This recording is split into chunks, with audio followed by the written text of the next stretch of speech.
A long dining table, 12 guests.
We need to leave now.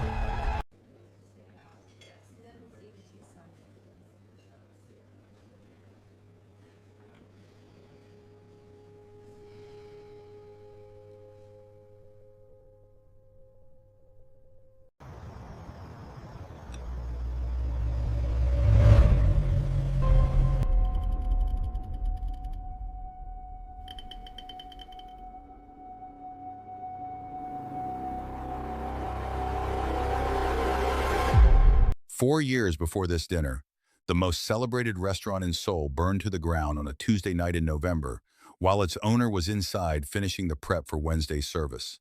Eden Cross got out, her sous chef got out.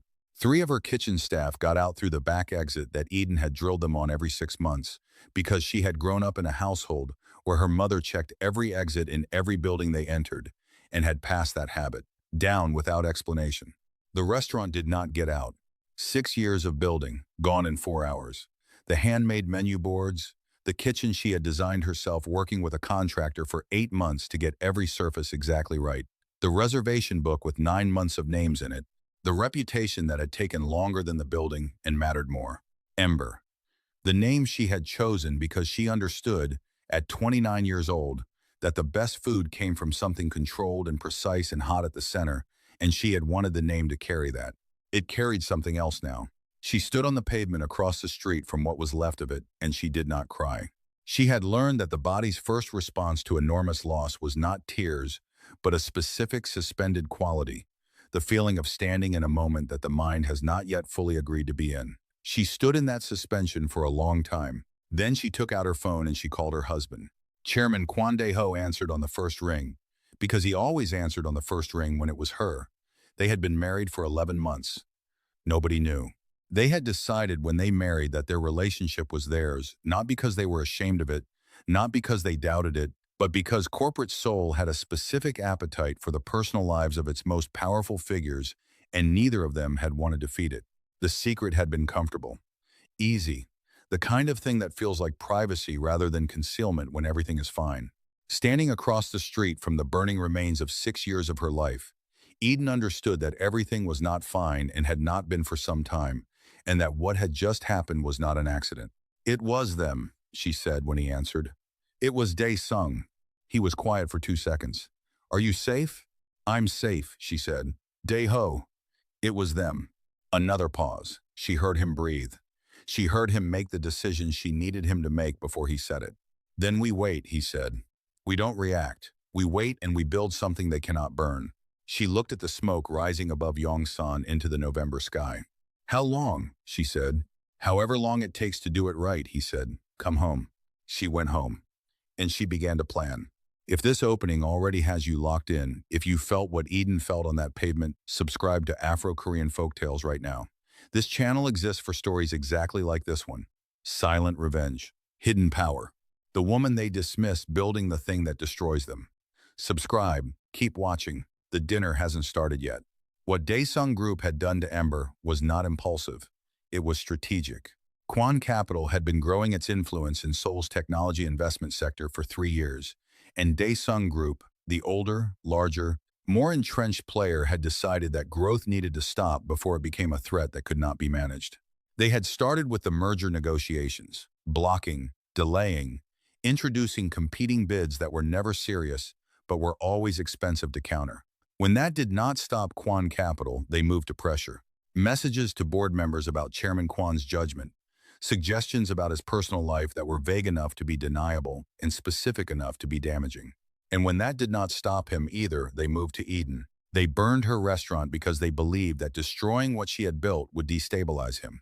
They believed that a man watching the person he loved lose everything would lose his focus, his patience, his edge. They were wrong about what Kwan Dae-ho was made of, and they were catastrophically wrong about what Eden Cross was made of. She disappeared into a private chef identity under a different professional name. She took jobs in corporate residences and private events, invisible work, the kind that powerful people use and do not look at. She listened. She observed. She built the document that would eventually become the legal case that attorney Shin spent 6 months turning into something airtight. And she waited for the dinner. The dinner had been 4 months in the planning, not the cooking. The cooking had taken 3 days and had been the easiest part. The planning had involved attorney Shin, a medical professional whose name would not appear in this story for legal reasons, Detective Choi, who had been building her own case against Daesung Group for 11 months and had been brought in 6 weeks ago because Eden and Chairman Kwan had decided that what they were about to do needed someone with a badge in the room when it happened. And it had involved Director Ha Seon-mi. Director Ha was Daesung Group's senior investment director. She had been the operational architect of everything: the blocked merger negotiations, the pressure campaign against the board members, the message that had been sent to the man Eden had identified as the person who came into Ember that Tuesday afternoon and stayed 40 minutes. Eden had spent 14 months building the connection between Director Ha and every piece of what Daesung had done. She had built it carefully, with the specific patience of a woman who understood that a case built too fast fell apart under examination, and a case built correctly lasted forever. She had invited Director Ha to the dinner as a representative of the investor consortium considering the merger. The invitation had been sent through a channel that made it look like an opportunity, a chance to observe Kwan Capital's leadership in a social setting, to gather intelligence, to position Daesung Group favorably before the final merger vote. Director Ha had accepted immediately. Of course she had. She had no idea that the woman who would be serving her food tonight had spent 4 years building the trap she was about to walk into. The guest list for the dinner had been constructed with the same care Eden brought to a tasting menu. The board members who needed, the journalist who covered corporate Seoul, and who would receive a phone call from Detective Choi in 72 hours that would make tonight's dinner the most significant story she had written in a decade. Attorney Shin, positioned as legal counsel. Detective Choi, present as the +1 of a board member she had been cultivating as a source for 11 months. And Director Ha Seon-mi at the far end of the table, where the camera above the china cabinet had the clearest possible angle. Eden had positioned that camera herself during a preparation visit 6 months ago. Attorney Shin had filed the legal documentation for its installation the following morning. Every frame of footage it captured was admissible. Every second of what was going to happen tonight was going to be on record. She carried the appetizer course to the table at 7:42. She described each element with the warmth and precision she brought to every explanation. She answered questions. She smiled. She was exactly what the room had decided. She was a skilled private chef doing an excellent job at a corporate dinner. Director Ha watched her from the far end of the table with the specific assessment of someone who has already categorized a person and is simply confirming the categorization. She said something to the woman beside her, low, in Korean, at the volume of someone who had concluded that the person she was speaking about was not following the conversation. Eden caught every word. Her Korean was fluent, had been since her 3rd year in Seoul, built through the same methodical patience she brought to everything that mattered. She had never mentioned it in professional settings because people revealed more when they believed they were not being understood, and she had always found the revelation more useful than the correction. She returned to the kitchen. She checked the timeline on her phone. Everything was on schedule. The main course was prepared at 8:39. Chairman Kwan's plate was identical to every other plate on the table in every visible respect. The difference was in the specific trace element Eden had added, not enough to be dangerous, calibrated to a precise measurement that she and the medical professional had tested twice in controlled conditions over the previous 6 months. Enough to trigger the reaction. Time to produce symptoms at 9:03 if he ate at the pace she knew he ate at, which she knew because she had been married to him for 5 years and had sat across from him at more dinners than she could count. She carried his plate to the head of the table at 8:47. She set it down. She looked at him for exactly 1 second. His expression did not change. He picked up his fork. She returned to the kitchen. At 9:03, she was already at the kitchen doorway when she heard the glass tip. She did not run. She moved the specific controlled speed of someone who has rehearsed this moment until the rehearsal and the reality feel identical through the dining room to where Chairman Kwan was sitting with his hand pressed to the table, and his face doing what faces do when a reaction is beginning, and the body is not yet sure what it is dealing with. She had the epinephrine injector in her coat pocket. It had been there since 7:15. She administered it with the efficiency of someone who had practiced the motion until it was mechanical and checked his airway and gave the emergency services dispatcher the information they needed in the calm, precise manner of a professional managing a known situation. Around her, the room was in the specific chaos of people who did not know what was happening and were responding with the full force of their uncertainty. 3 seats down from the head of the table, Detective Choi was not in chaos. Detective Choi was watching Director Ha. Because Detective Choi had been watching Director Ha since the moment the main course arrived, and what she had seen in the 32-second window between the plates being set and Chairman Kwan lifting his fork was Director Ha's left hand moving to the edge of his plate with the practiced economy of someone who had rehearsed a motion until it became invisible. A small vial. A precise deposit, the hand withdrawn before the next guest looked in that direction. Detective Choi had seen it. The camera above the china cabinet had seen it too. Keep watching. What Detective Choi does in the next 3 minutes changes everything in this room. And if you are watching this on Afro Korean Folktales and you have not subscribed yet, do it right now. Hit the button. This channel is built for stories that hit you like this one is hitting you right now. Subscribe, stay here. Detective Choi identified herself at 9:17.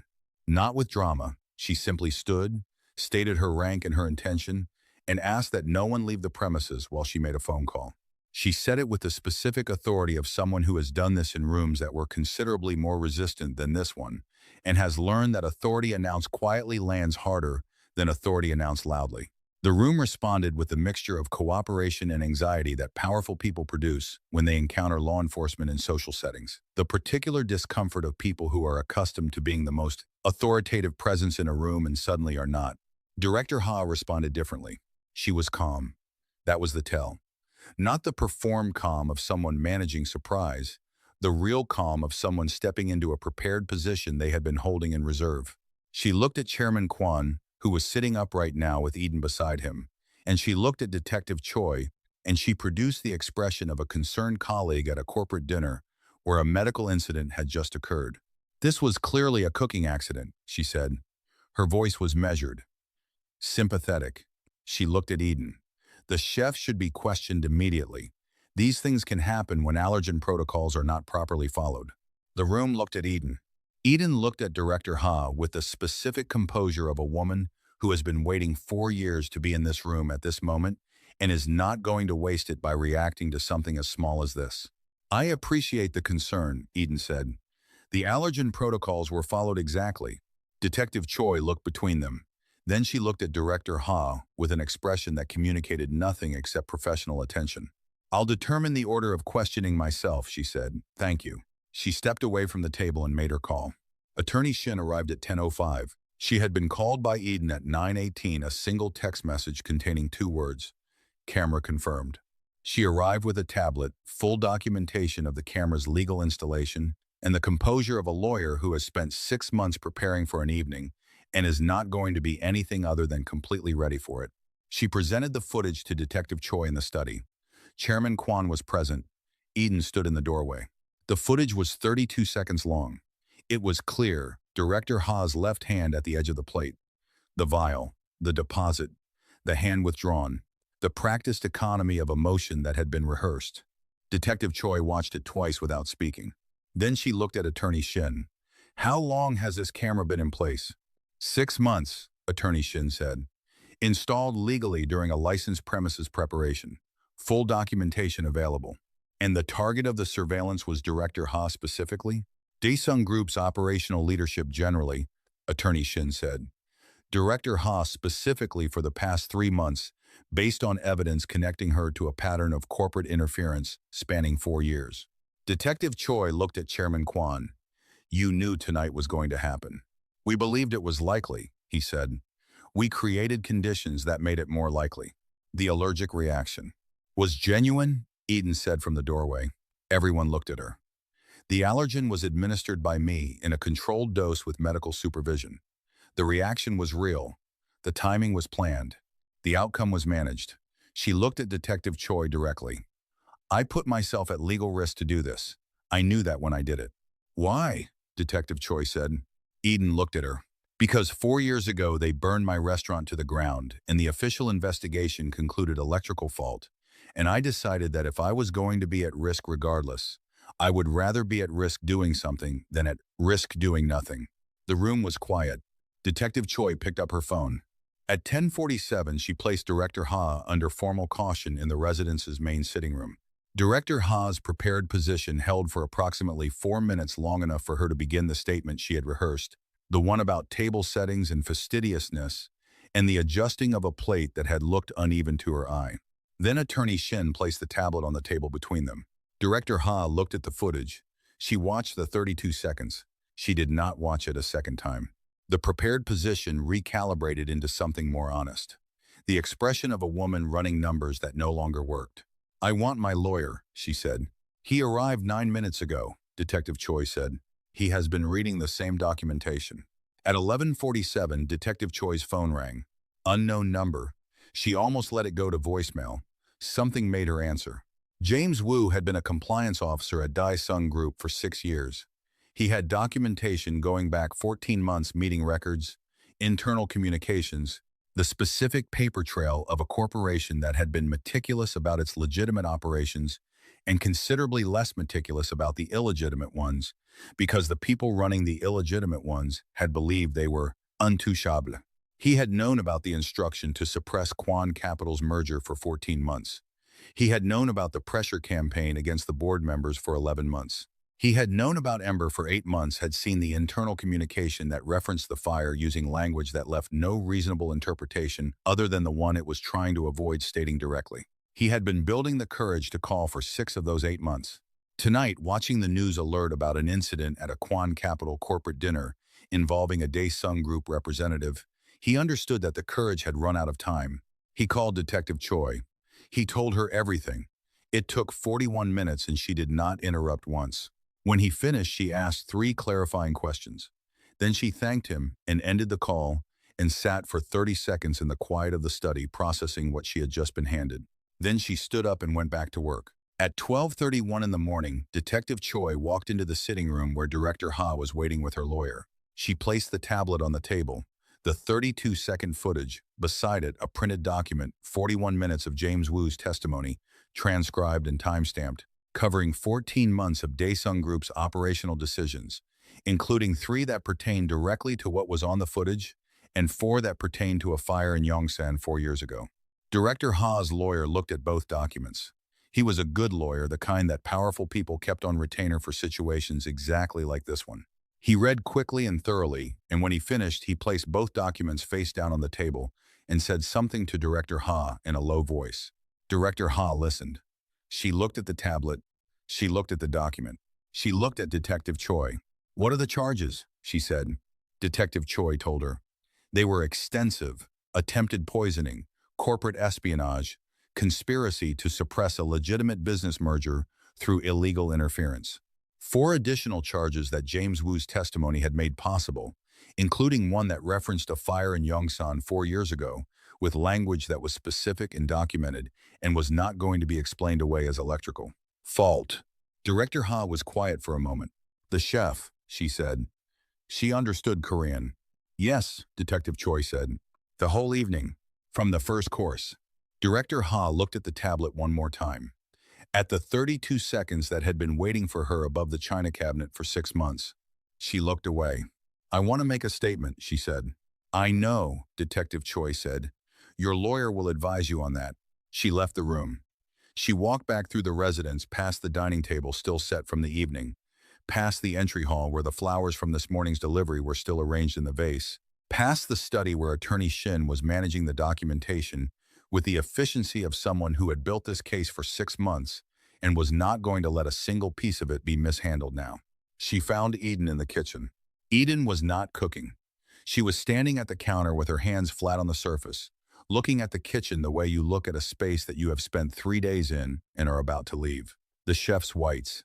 The tools she had brought herself, her own knives, her own boards, the specific equipment of a chef who had never stopped being a chef even when there was no restaurant to be one in. "It's done?" Eden said without turning. "Director Ha is making a statement," Detective Choi said. "James Wu's testimony combined with the footage, there is nothing to argue. The Daesung Group board will be notified at 6 this morning. 3 senior members are directly implicated in Wu's testimony.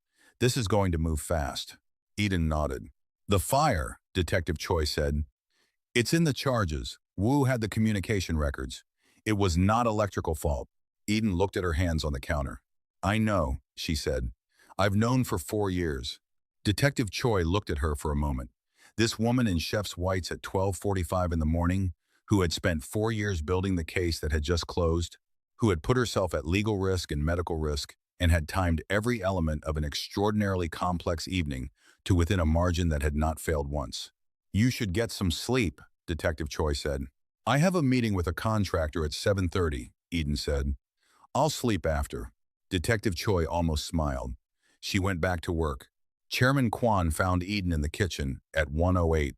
He was steady, had been steady since 9:15, and had been managing the evening's proceedings with the composure he brought to everything. He sat on the counter across from her the way he sat in their kitchen at home, with the ease of someone in a room he is comfortable in, regardless of whose kitchen it technically was. "Ember," he said. "They confirmed it," she said. "Wu had the records." "I know." He looked at her. "What do you want to do?" She had thought about this for 4 years. Not obsessively, she was not built for obsession. But clearly, the way she thought about menus, about sourcing, about the specific decisions that separated food that was correct from food that was true. She had thought about Ember the way she thought about everything that mattered to her with full attention and no sentiment about the answer. "Rebuild it," she said. "Not as revenge. They don't get to be the reason it exists.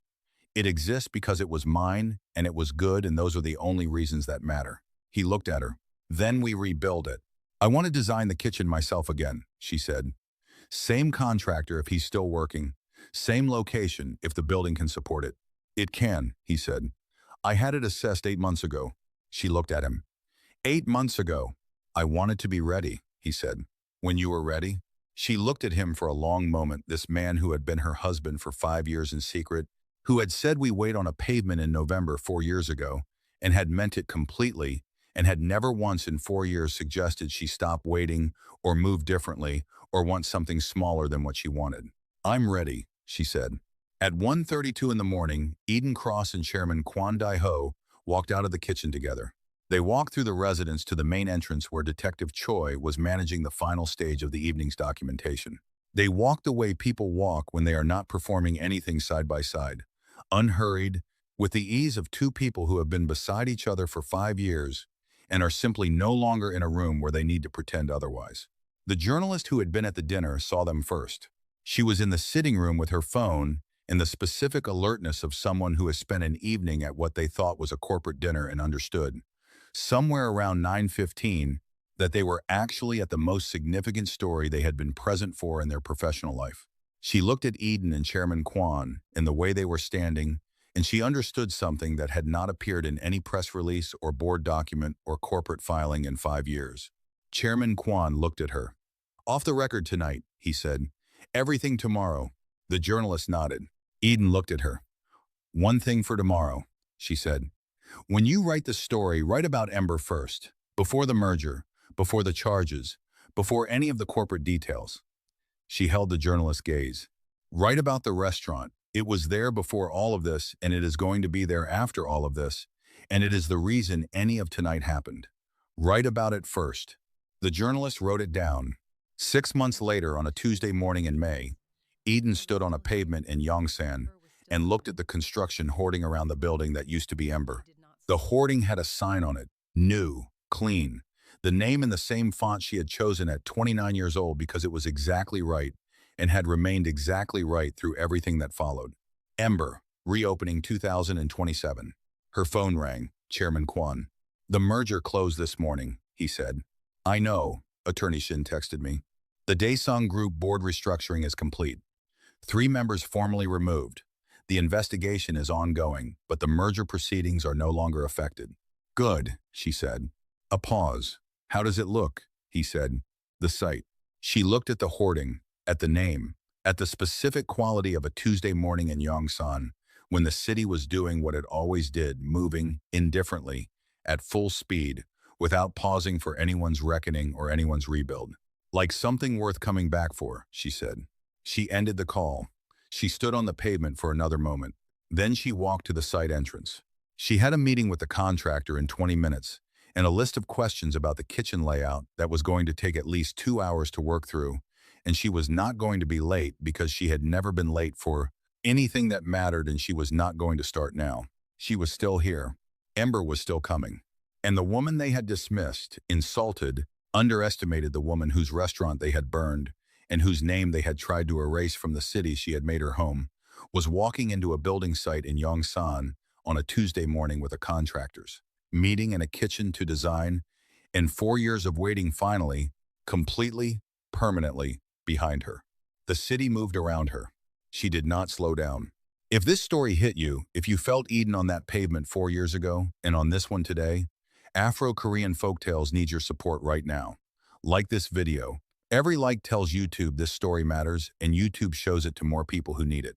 Subscribe to this channel because every week we build stories exactly like this one. Stories about the woman they burned down who came back and built something they could never touch.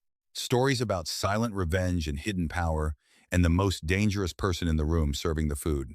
Subscribe. Drop a comment right now. Tell us the moment that got you. Was it the camera? The 32 seconds? The way she said rebuild it? Tell us. We read every comment. Share this with someone who needs to hear a story about a woman who waited 4 years and never once stopped building. We will see you in the next one.